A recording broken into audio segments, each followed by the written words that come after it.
Togo, le procès né de l'avenir publié le 9 décembre 2022 par Miadjo le mardi 6 décembre 2022, des millions de spectateurs surtout africains, qui étaient devant leur écran de télévision, ont, après avoir retenu leur souffle, exulté de joie quand Achraf Hakimi a envoyé les Lions de l'Atlas en quart de finale de la Coupe du Monde qui se joue au Qatar. Seule équipe africaine après l'échec de la Tunisie, du Ghana, du Sénégal et du Cameroun, l'équipe marocaine, sortie première de sa poule, restait l'unique espoir de tout un continent qui aime le football. Devant les exploits du gardien Yacine Bounou qui a même arrêté le pénalty de Sergio Busquets et qui a montré tous ses talents à l'équipe espagnole dirigée par le grand entraîneur Enrique. Ce ne sont pas seulement les Marocains qui ont poussé des cris de joie mais tout un continent. Après le Cameroun en 1990, le Sénégal en 2002 et le Ghana en 2010, voilà le Maroc, en 2022, qui, avec un entraîneur marocain,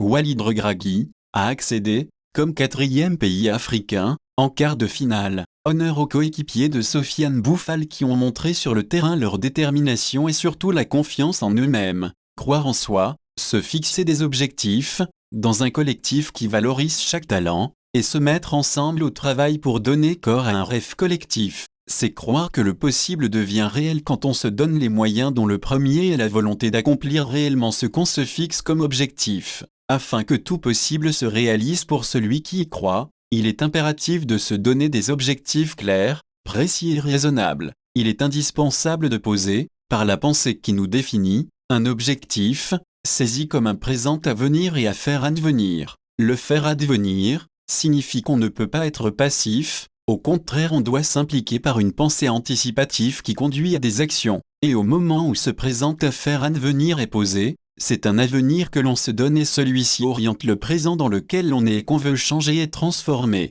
Cela implique l'exigence d'une pensée qui, comme une boussole, oriente, éclaire et fait le tri, indique des chemins à emprunter, propose des stratégies à mettre en œuvre, mobilise les capacités et les compétences nécessaires pour atteindre l'objectif fixé. Le présent se vit alors en fonction d'un avenir, un pas encore visible mais existant. C'est le présent, saisi et posé, qui trace la ligne qui relie l'avenir au présent qui se vit et sur lequel on agit. L'avenir, anticipé par la pensée, transforme, par conséquent, le présent en un moment d'action. Dès lors, l'avenir, qui devient un présent à réaliser, est tout sauf un hasard. Il n'est pas non plus le résultat d'une pure chance qui ne doit rien à la mise en œuvre rigoureuse des talents par le travail. Il nécessite clairement et de façon consciente une abnégation et un travail dans la prise en compte de toutes les capacités. La victoire du Maroc ne saurait donc être le fruit du hasard devant une équipe d'Espagne, sûre de battre le Maroc car elle représente le pays où l'on retrouve tous les grands joueurs venus de tous les continents. Si nous avons décidé de parler de la victoire du Maroc, symbole pour tout un continent, c'est que nous avons vu dans cet événement l'application de la logique qui met en mouvement et permet d'espérer un lendemain différent d'un présent peu reluisant. Si la victoire du Maroc n'est pas le fruit du hasard ni une simple exaltation d'un continent méprisé, traîné, humilié mais une valorisation des capacités et des talents, une occasion de se donner des raisons de croire à un lendemain meilleur, c'est que la victoire du 6 décembre 2022 obéit à la logique du présent net de l'avenir, se fixer des objectifs et changer dans son présent ce qui doit l'être afin de faire de l'avenir un présent de demain. Le présent du 6 décembre, victoire marocaine, a été anticipé, il a été possible car un objectif a été fixé, on s'est donné des moyens de le réaliser. Ce ne sont donc pas, en Afrique, les capacités qui manquent mais des choix à faire de façon judicieuse. La pensée critique est, dans ce sens, une pensée prospective qui anticipe car elle est l'interrogation renouvelée sur le sens, une remise en question permanente, un appel constant au dépassement, une tension vers l'avenir. Maurice Kanto dans l'urgence de la pensée. La victoire du Maroc, après analyse, nous rappelle la phrase phare d'une organisation de la société civile qui depuis le 8 décembre 1991 a fait sienne ce slogan « Le présent né de l'avenir ». Il est devenu pour elle son bâton de route. C'est donc à la fois sa philosophie et sa spiritualité. Il s'agit d'une association togolaise qui s'appelle le Rameau de Jessé et la Tribune hebdomadaire, qui se diffuse depuis novembre 2018, est une œuvre des membres de cette association qui a fait de la culture son terrain d'engagement. Quel est le contexte de la naissance de cette organisation ? Personne ne peut nier l'immensité des problèmes auxquels est confronté le continent africain depuis des décennies, sur tous les plans, politique, économique, social, culturel, scientifique, éducatif, sanitaire, etc. Les défis sont immenses et tout apparaît prioritaire.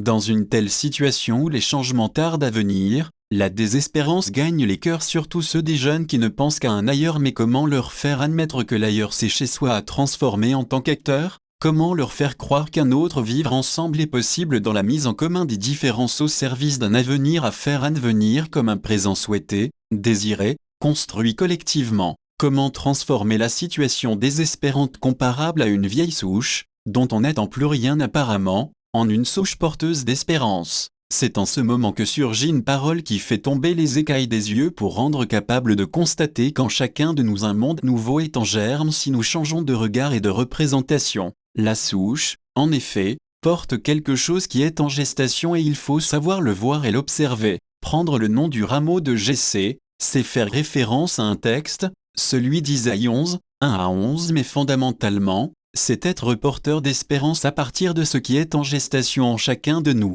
C'est se découvrir porteur d'une espérance qui fait de chacun un acteur du changement. Et être acteur du changement pour un mieux-être ensemble dans le respect de l'harmonie des différences, c'est découvrir la diversité comme source de richesse, c'est comprendre que nos différences, ethniques, culturelles, politiques, religieuses, etc., ne doivent pas être des sources de conflits et de divisions si nous saisissons la pluralité comme l'expression des singularités qui composent l'existence. Dans le texte d'Isaïe 11, 1-11 on lit en effet, « Le loup habitera avec l'agneau, le léopard se couchera près du chevreau, le veau et le lionceau seront nourris ensemble, un petit les conduire. La vache et l'ours auront même pâture, leurs petits auront même gîte. Le lion comme le bœuf mangera du fourrage. Le nourrisson s'amusera sur le nid du cobra, sur le trou de la vipère l'enfant étendra la main. N'est-ce pas un beau et pur rêve? Où avez-vous vu tout cela une fois? Peut-être dans des films nous dira-t-on, mais où a-t-on vu avant le 19e siècle un gros et lourd engin, l'avion, rester stable en l'air et arriver à parcourir des centaines de kilomètres d'un continent à un autre? L'imagination n'est-elle pas source de créativité? L'invention d'un mieux-être ensemble est aussi possible, il est de l'ordre du possible à réaliser. C'est de l'ordre de l'utopie mais au vrai sens du terme, c'est-à-dire quelque chose qui n'a pas encore existé et qu'il faut faire exister. Il ne s'agit pas alors d'un rêve au sens de quelque chose d'illusoire, mais il est question de se mettre en route pour la réalisation d'une société saisie par la pensée créatrice, comme cadre d'épanouissement de chacun et de tous, avec comme principe fondamental la justice. Le fruit de cette justice, qui maintient les individus reliés chacun à l'autre dans un rapport de solidarité, est la paix. Tenir ensemble par la justice et la justice sociale dans le respect des différences, n'est-ce pas ce que nous recherchons tous pour un mieux-être politique? Car exister c'est coexister, donner un avenir à nos pays et à notre continent, n'est-ce pas faire usage de la pensée comme faculté qui nous permet de transformer nos conditions d'existence en anticipant un avenir qui nous mobilise dès à présent et nous empêche d'être passifs? Le présent né de l'avenir nous permet de savoir que notre avenir nous appartient malgré tous les déterminants historiques sitôt quotidiens. @gmail.com, le 9 décembre 2022 par Maryse Cachi et Roger Koué-Folikou.